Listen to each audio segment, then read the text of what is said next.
இனி வந்து தமிழ்நாடு முதலமைச்சர் விஜய், தமிழக முதல்வர் ஜோசப் விஜய், மாண்புமிகு தமிழ்நாடு முதலமைச்சர் ஜோசப் விஜய்னு அழைக்கிற காலம் வெகு தொலைவில் இல்லை. தமிழக சட்டசபை பாருங்க, காமராஜர், கக்கன், ஜீவானந்தம், முத்துராமலிங்க தேவர், அறிஞர் அண்ணாதுரை இவர்களெல்லாம் இருந்த சட்டசபை இனி புஷி ஆனந்த், அப்புறம் வந்து ராஜ்மோகன், அப்புறம் யாருங்க ஆதவ் அர்ஜுனா, இவர்கள் இருக்கக்கூடிய சட்டசபையாக அது மாற இருக்கிறது. இவரெல்லாம் நமக்கு தெரிந்தவர்கள். தெரியாத பல செல்லூர் ராஜிகள், பல திண்டுக்கல் சீனிவாசன்கள் இன்னும் இருக்காங்க.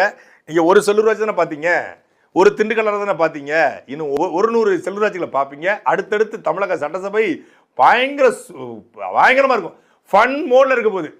அதாவது வைப் பண்ணுங்க புரோமைங்கள, இனிதான் ரியல் வைப் இருக்கு, இனிதான் ரியலான பாலிடிக்ஸ் தமிழ்நாட்டில் தொடங்க போகிறது.